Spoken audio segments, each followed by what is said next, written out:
suis Lino, sur ce stand je suis Troubadour et ce matin on s'occupe de faire un test pour savoir si les images sont générées par IA ou pas. En fait, les élèves se connectent à un WooClap, on leur montre une image et ils ont une vingtaine de secondes pour répondre pour savoir si l'image est faite avec de l'IA ou sans IA. Des fois il y a des images très pièges, des fois il y a des Photoshop, du dessin, on ne sait pas. Et un maximum de modes de réponse équivaut à un maximum de points pour repartir avec un lot.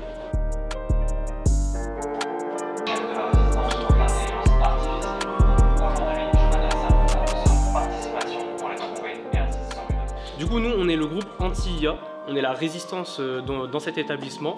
Le but, c'est de réaliser un ensemble d'épreuves pour savoir si vous êtes capable de nous rejoindre et de faire partie prenante de notre projet, qui est la résistance anti-IA.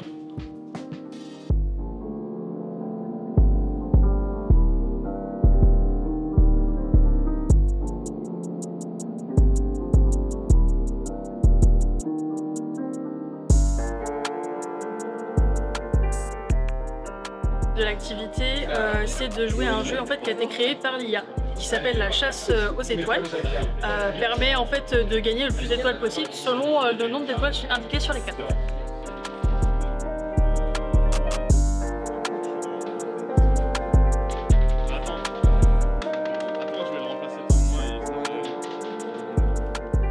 En TD12, ce sont des jeux de société qui ont été créés par l'IA. Donc on a deux types de jeux, court et rapide, un jeu de cartes et un jeu de plateau avec des dés et des pions. Donc le but du jeu de plateau avec le dé et les pions, c'est de faire avancer son pion pour gagner. Mais le dé a quelques petites règles différentes d'un dé classique, ce qui fait que c'est un peu compliqué de gagner et voilà. Pour le jeu des cartes, c'est un jeu de cartes où il faut devant toi aligner 3 mêmes symboles ou 3 mêmes couleurs. Et il y a des jokers pour échanger tes cartes avec ceux de tes adversaires, ce qui permet de dynamiser un peu le jeu. Donc voilà, les jeux se jouent à 4 et durent environ 15 minutes. Je pourrais dire, ça sent de travers, quoi.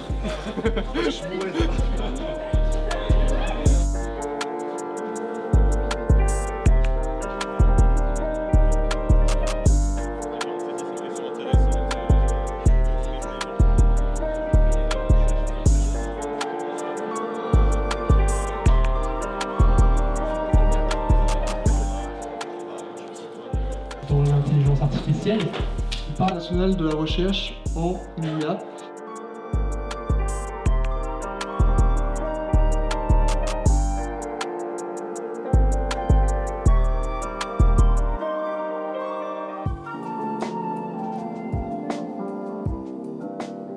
Si beaucoup de gens utilisent LinkedIn ici, maintenant la tendance, à l'époque c'était cher réseau, maintenant la tendance c'est une phrase très alléchante.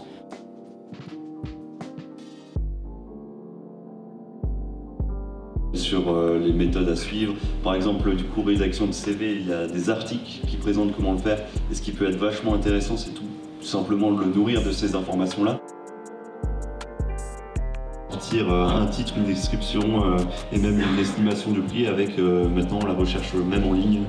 Étienne Mineur, avec ses créations de lui et de ses élèves, ainsi qu'il va présenter les possibilités qu'offre l'IA en termes de création graphique. Il y a un gros décalage entre l'intelligence ou un savoir humain et un savoir d'une IA. Il y a vraiment un océan entre nos deux mondes. C'est ça qu'il faut bien comprendre. Et là, je me suis beaucoup amusé pour faire ça. Et c'était très très dur. Par contre, un autre artiste et acteur, vous devez connaître, Clint Eastwood, il n'y a pas de problème pour le faire à 30 ans, 50 ans, 70 ans ou 90 ans. Parce que Clint Eastwood a vieilli dans son image, en fait, et l'IA, statistiquement, peut arriver à attraper des images de Clint Eastwood jeune.